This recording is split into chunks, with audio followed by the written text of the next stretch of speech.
Société nationale des Québécoises et des Québécois de la région de Thetford est fière de vous présenter l'émission Appalaches en quelques mots. La TVCRA est au cœur des préoccupations des gens d'ici depuis plus de 45 ans. C'est donc un honneur pour moi de soutenir et de contribuer à l'essor de la télévision communautaire de la région des Appalaches. Bon visionnement.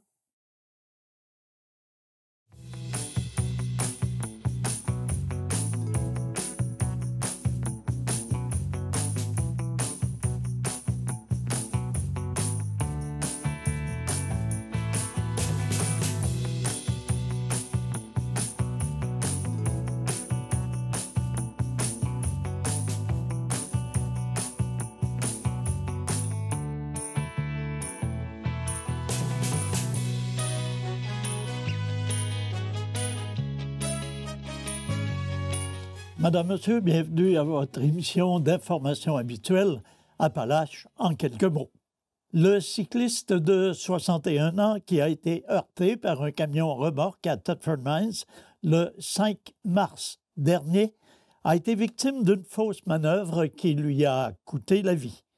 C'est du moins ce que conclut la coroner Monique Tremblay dans son rapport rendu public la semaine dernière. En voulant tourner au feu rouge sur le boulevard Frontenac vers l'ouest, il ne s'est pas arrêté. Il aurait fait une fausse manœuvre et aurait percuté la remorque d'un camion qui venait de partir du feu vert sur le boulevard Frontenac, souligne le rapport de Maître Tremblay. Rappelons que Stéphane Gagnon, la victime, circulait sur le boulevard Ouellette alors que le mercure affichait 1 degré Celsius juste avant l'accident survenu vers 13 heures. D'après la coroner, la chaussée était asphaltée et en bon état, mais elle était mouillée par endroits. Sous la force de l'impact, M. Gagnon a été projeté sur une dizaine de mètres sur la chaussée.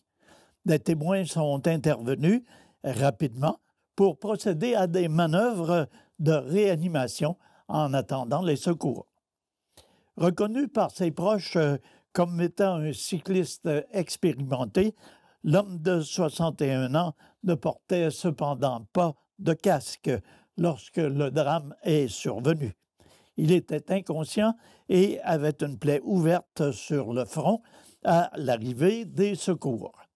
À l'hôpital de l'Enfant-Jésus de Québec, des examens ont permis de constater que M. Gagnon souffrait en fait d'une multitude de blessures, d'hémorragies et de traumatismes importants. Après plusieurs chirurgies, son état a continué de se détériorer. Après une discussion avec les proches et dans le respect des volontés de M. Gagnon, il a été décidé de lui prodiguer des soins de confort, d'expliquer la coroner Tremblay. Stéphane Gagnon est finalement décédé le 8 mars 2023, 3 jours après son accident. Le rapport d'enquête du service de police de la ville de Thetford Mines n'indique aucune implication criminelle dans ce dossier. Le camionneur s'est d'ailleurs arrêté immédiatement après la collision. Le conducteur a mentionné avoir vu M. Gagnon arriver rapidement vers lui, mais n'a rien pu faire pour éviter l'impact, peut-on lire dans le rapport de la coroner au dossier. Des proches ont également souligné que la victime avait un problème de vision du côté gauche, mais rien ne permet de déterminer si ce problème aurait pu jouer un rôle dans cet accident. Maître Monique Tremblay conclut finalement à un décès accidentel puisque rien ne permet de déterminer non plus qu'il s'agit d'un geste volontaire. La semaine dernière, la région de Thetford était particulièrement bien représentée en France pour participer au sommet international de l'innovation des villes médianes, mais également à une série d'activités visant principalement à échanger sur différents projets et à tisser des liens avec des représentants européens. Le maire, M. Marc-Alexandre Brousseau, comptait parmi la soixantaine d'élus présents à La Rochelle pour assister aux assises franco-québécoises de la coopération décentralisée, où il a eu l'occasion d'agir à titre de panéliste pour discuter de l'attractivité des territoires. Cet événement annuel propose 2 jours de conférences, d'ateliers et de visites dédiées aux projets de coopération entre les collectivités françaises et québécoises. Les élus ont ensuite levé le cap vers Nevers, où avait lieu le sommet international des villes moyennes que la ville de Thetford a eu le plaisir d'accueillir en 2022.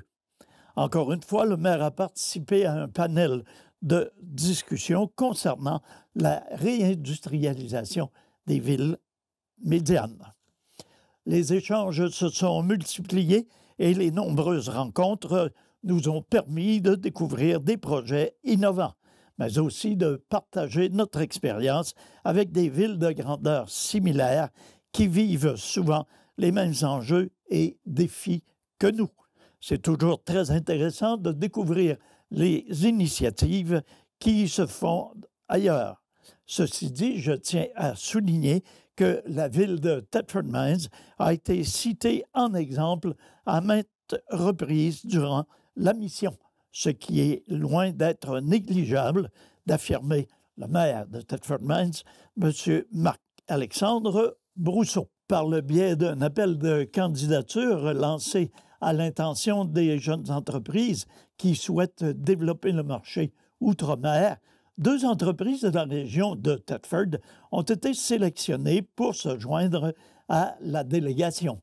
Ainsi, M. Dave Tardy, vice-président éducation chez Oplan, Viviane Belair et Alexandre Dalzil, propriétaires des biscuits Maison, étaient accompagnés de Mme Suzanne Lacombe, directrice générale de l'E2RT et de la Chambre de commerce et d'industrie de la région de Thetford, pour explorer différentes opportunités d'affaires à Paris et à Nevers.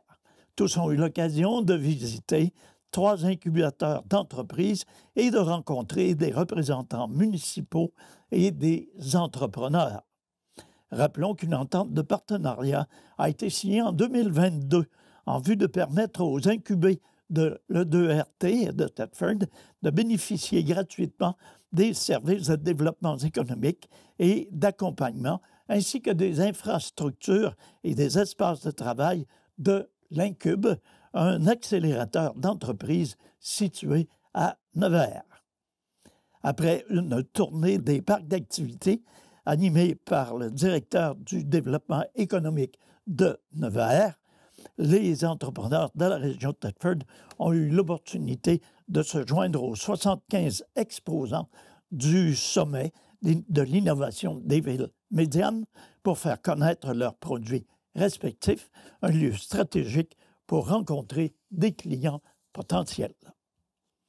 Cette année, l'équipe de Don Rémy des Appalaches désire souligner le lancement de la Semaine nationale de sensibilisation des dépendances avec vous. Sous la thématique Innovation, inspiration, inclusion, nous vous proposons de vivre une expérience sociale sans alcool. Nous mettrons de l'avant la découverte de différents mocktails dans une ambiance festive où musique, bouchées, fresques et réseautage seront également au menu. Des prix de présence seront également tirés parmi tous les participants. Cet événement privé permettra de poursuivre la mission de Don Rémy en démystifiant les différents choix face à la consommation et de supporter chaque personne qui fait le choix de ne pas consommer, qu'importe la raison. L'événement est prévu pour le 17 novembre de 17h à 19h à la microbrasserie La Porte d'à côté. Le 20 octobre dernier s'est déroulée la Nuit des sans-abri organisée par le Centre Don Rémy des Appalaches. Votre télévision communautaire était sur place pour recueillir des images et des témoignages de cette journée. Bonjour, bienvenue à la nuit des sans-abri.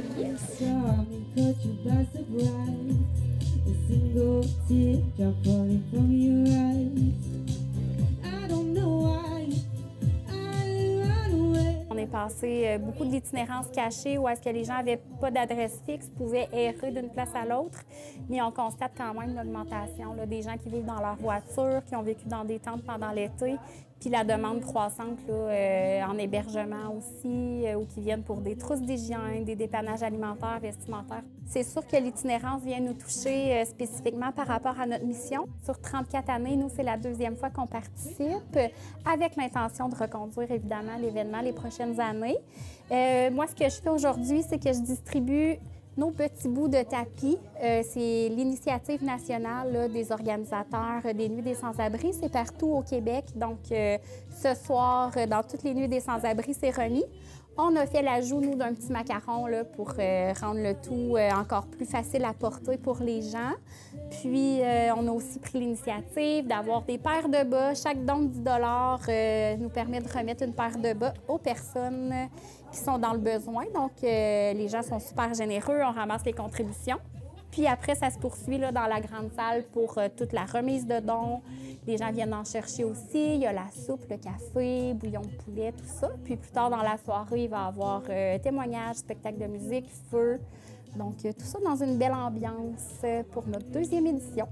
Toute l'équipe s'est mobilisée, c'est super beau, mais aussi la population aujourd'hui qui se déplace depuis ce matin pour venir porter des dons, mais le reste de l'année aussi. Fait que c'est super de voir tout le monde qui sont touchés par cette cause-là. Cette année, j'ai repris l'organisation parce que cet événement-là, pour moi, est important, mais aussi, pas juste pour moi, mais pour tout le monde. Tout le monde peut être touché d'une façon ou d'une autre par soit une situation d'itinérance ou même une difficulté financière qui peut être passagère ou permanente.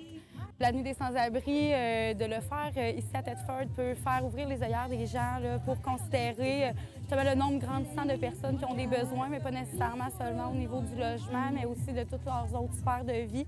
On a décidé de faire une collaboration avec le Carrefour Jeunesse Emploi et la Maison des jeunes de Thetford pour créer des trousses d'hygiène. Donc, l'objectif est de redonner un certain respect, une certaine estime de soi aux gens qui n'ont pas nécessairement les moyens de se payer des produits d'hygiène. Donc, 59 trousses d'hygiène dans tout qui ont été créées.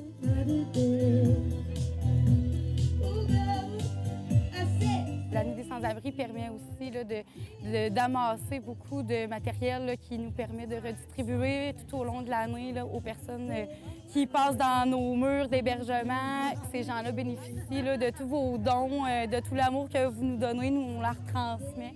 Cette situation-là, c'est pas parce qu'on la voit pas qu'elle n'existe pas. Donc, de rester conscient que c'est une problématique qui existe en région.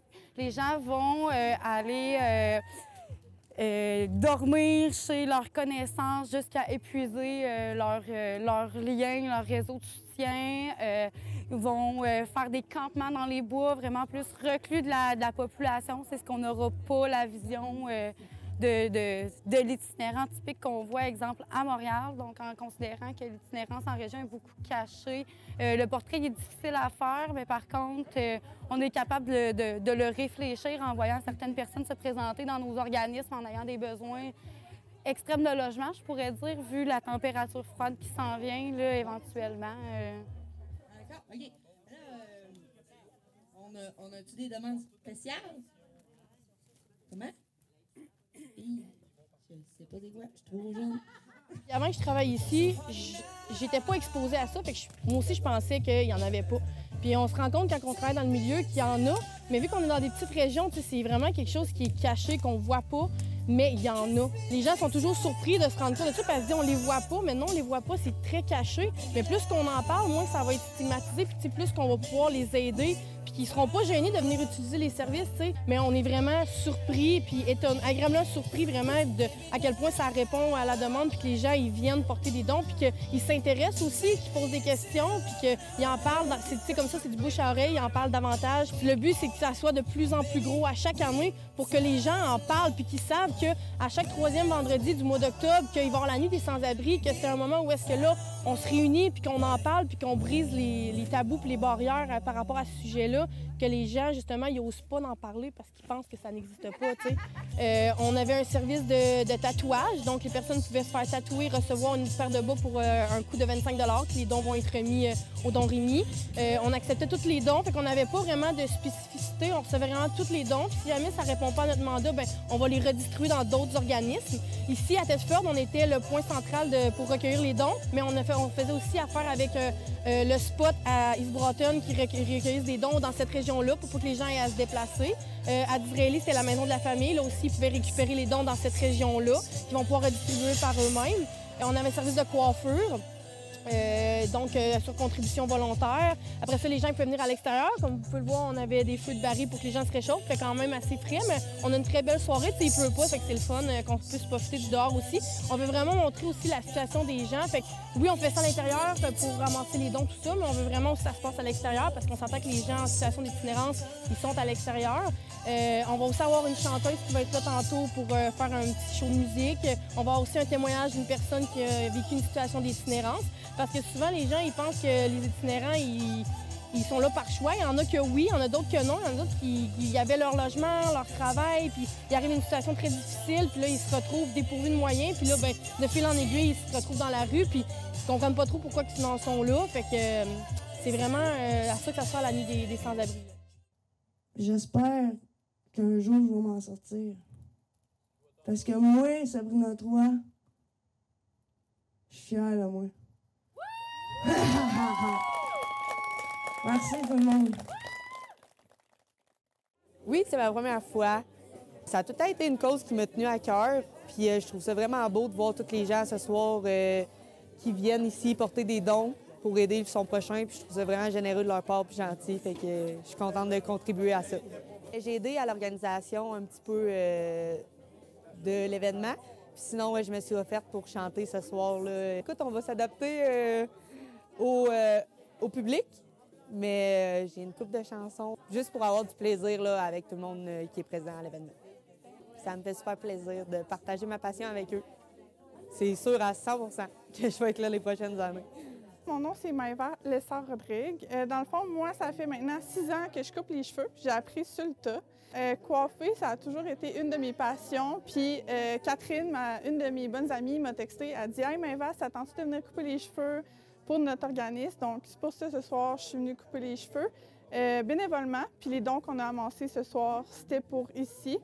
Donc, on a réussi à ramasser un bon 50 $ pour l'organisme. Donc, voilà. Ben, on est content parce que c'est la 2e édition de la Nuit des sans-abri. Le but est de sensibiliser la population, puis en même temps d'inviter la population de Thetford à pouvoir expérimenter une nuit justement sur la thématique et la problématique des personnes qui vivent l'itinérance. On essaie de récupérer beaucoup de dons, on en a eu vraiment beaucoup, on est vraiment content. On voit que la population réagit vraiment bien à cet événement. Puis c'est sûr que nous, au Centre Don Rémi, l'itinérance est comme symptomatique de la dépendance. Avec la pénurie de logements, avec toutes les problématiques que l'inflation a amenées, etc., on sait que de plus en plus, on va avoir des demandes en itinérance. Donc on essaye justement de créer un engouement avec la population pour justement soutenir puis essayer de changer les choses ici à Thetford. On a envie de créer quelque chose, peut-être instaurer quelque chose de culturel aussi, d'avoir plus de sensibilisation à la problématique des personnes plus marginalisées. Puis je pense qu'à Thetford, ça commence. Ça commence à toucher pas mal de monde. Donc on est vraiment content. Franchement, on est très satisfait. On veut faire participer encore plus les partenaires de Thetford, faire vivre encore plus la réalité, sensibiliser davantage. Puis aussi emmener la population qui vit cette problématique-là à se sentir à l'aise de demander de l'aide, puis que les personnes de la communauté puissent aussi mieux référer les personnes qui y vivent. parce que de plus en plus, ça va toucher pas mal n'importe qui. Puis on veut que chaque personne se sente à l'aise d'aller chercher de l'aide. Donc en créant justement une certaine régularité dans cet événement-là, ben, on espère que la population sera plus solidaire à la problématique. Il y a le réseau d'entraide avec les travailleurs de rue. On a eu la municipalité, puis pas mal toutes les ressources qui est capable de récupérer des dons, notamment pour les familles, les enfants aussi. On en a beaucoup. C'est sûr qu'on va redistribuer aussi aux berceaux, aux centres femmes qui arrivent plus à cibler certaines populations. Donc, je pense pas mal tous les partenaires, la CEF, aussi a participé. Donc, je pense que tout le monde a quand même participé un peu, que ce soit de près ou de loin. On est vraiment contents. On est vraiment fiers parce que dans l'équipe, on a des personnes qui ont le cœur à l'ouvrage, puis ça paraît. Je pense que c'est le fruit de leur travail. C'est sûr que la population en est pour beaucoup, mais il y a beaucoup d'amour dans cette organisation-là. Il y a eu beaucoup d'énergie, il y a eu beaucoup d'empathie. Et on est vraiment fiers de notre équipe aussi d'avoir créé cette occasion d'aider davantage les personnes.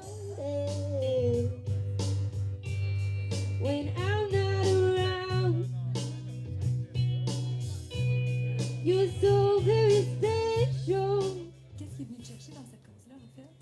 Bien, moi, tout court, dans le fond, à la base, je suis éducatrice spécialisée. Puis j'ai quitté mon emploi au CIS pour vivre de ma création. Fait que moi, j'ai un fond du sens que j'aime beaucoup donner. J'aime ça, rendre les gens heureux puis à faire une différence. Donc, ça fait que je suis capable de jumeler les deux, côté créatif, puis aussi de donner, justement. On aide les gens qui sont en situation d'itinérance, qui ont des problèmes financiers. Donc, ça nous touche tous. Je pense que j'ai fait 20 personnes. Wow! 20 Comment? personnes? 21 personnes. En combien, d'ailleurs? Je suis arrivée, il était 3h30. Puis là, on vient de finir, là, il est 9h35. Ma mission, j'ai décidé d'aller plus d'aider les femmes en particulier. Okay. Vraiment, les femmes qui ont vécu des choses difficiles ou qui ont des cicatrices, aller vraiment soit cacher ça ou qui ont vécu, je sais pas moi, quelqu'un qui a de l'anxiété, ben se faire tatouer « respire » ou « vis un moment à la fois » ou vraiment quelque chose pour aider la personne. Fait que déjà ça, c'est ça. C'est vraiment qu'est-ce que je veux faire particulièrement ou vraiment faire des projets significatifs par rapport aux enfants, processus de deuil. Donc, c'est ça. Le monde, quand ils viennent, c'est vraiment... Qu'est-ce que je veux, c'est qu'ils vivent une expérience. Il y en a plusieurs qui me confient beaucoup de choses, là, puis justement, c'est mes meilleures rencontres. Si j'apporte quelque chose, un plus, c'est vraiment ça que je veux faire. Là. Fait que... I don't belong here.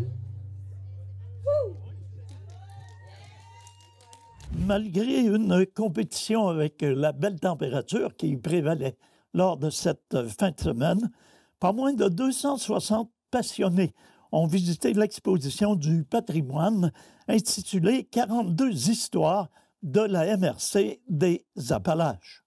L'équipe du Centre d'archives de la région de Thetford Mines s'est dite fière de présenter un bilan positif de son événement tenu lors des Journées de la culture à l'espace culturel Le Vitrail à Thetford Mines. Les visiteurs ont parcouru 42 stations thématiques différentes qui racontaient à l'aide de photographies, de cartes, de documents, d'archives et d'artefacts 42 histoires connues et méconnues du territoire de la MRC des Appalaches. Pour l'occasion, une petite activité d'accueil était proposée aux visiteurs qui, à l'aide d'une clé, devaient choisir quel élément représentait pour eux le plus le patrimoine. Pas moins de 36 % des visiteurs ont ainsi choisi le patrimoine paysager, suivi de près par Le patrimoine vivant à 35 %. Vient par la suite le patrimoine bâti avec 20 % et le patrimoine immobilier avec 9 % des votes. Avec une durée moyenne de visite d'1 heure, l'ensemble des commentaires sont élogieux, allant du visuel de présentation au choix des thématiques en passant par la vulgarisation des contenus. Une mention spéciale à la présence de 2 pianistes, Anne-Marie Fournier et Olivier Bouliane, qui ont assuré l'ambiance singulière offerte par l'espace culturel Le Vitrail. Un élément d'ailleurs souligné par le préfet suppléant, M. Gaston Nadeau. Alors voilà, c'est ce qui met fin à notre émission cette semaine. Je vous invite à être des nôtres la semaine prochaine pour une émission semblable. À tous et à toutes, une excellente semaine. Prenez soin de vous et prenez soin des vôtres.